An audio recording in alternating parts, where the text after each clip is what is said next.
Well, as we return to celebrating big events in person, the do's and don'ts around I-do's and being a good guest have become more complicated. Join us to talk about wedding etiquette is etiquette expert Diane Gottsman. Good morning to you. Thanks for joining us.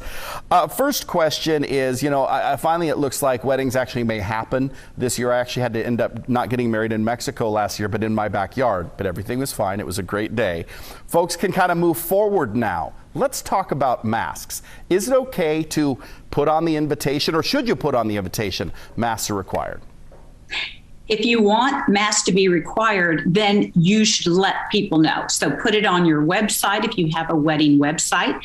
Put it on the invitation very discreetly, perhaps where it says business attire. Where it says wedding attire, and just let your guests know what to expect, so you don't keep them guessing. That's a good idea. Can you go as far as saying, on the website or even the invitation, we'd love everyone to attend, but we would ask that just people who have been vaccinated attend?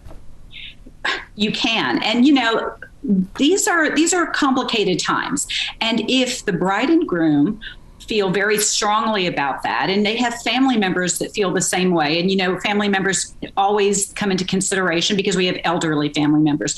I think that you can say it, you can just say it in a kind way so it doesn't hurt feelings or affect future relationships.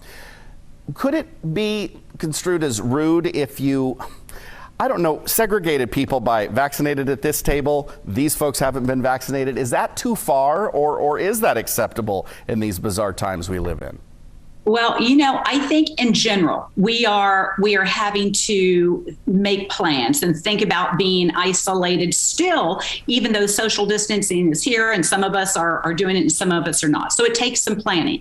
So, I think that you can have some, if you'd like, you can have an area that you don't have to have little signs that say vaccinated, right, not vaccinated. But I do think it's important to keep everybody's comfort level in mind, and it takes planning. So your travel may involve a road trip rather than an airplane. Right. It might involve a hotel rather than staying with family and friends. And so, I will add, I just partnered with Hilton this wedding season, and they have a confirmed connecting rooms by Hilton, which allows you to book 2 or more connecting rooms so you can stay together. And I think what's important about all kinds of situations like this is you try and not isolate, but keep people together comfortably.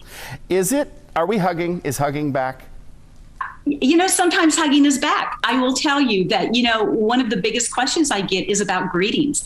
And the thing is, some people are more comfortable than others, and it's everyone's comfort level. So if someone reaches out for a hug and you want to do the same, feel free. If you don't want to do the same, just say so. Say, I am so happy to see you, but for now, I'm still keeping a distance. So it's not just the hug or the handshake. It's your body language. It's your facial expression. It's everything else that's sending a message about you being happy to be there or not at that wedding. And I think if you don't want to be there, and if you are going to be uncomfortable the entire time, it's probably better to RSVP that you're going to decline and let your bride and groom know, your friends or family, that right now is not the time for me, but I look forward to seeing you very soon. And that way there's not any hurt feelings. All right. Diane Gottsman, well put. Thank you so much for your insight. I guarantee you there are a lot of brides and grooms out there that are like, finally, I got an answer.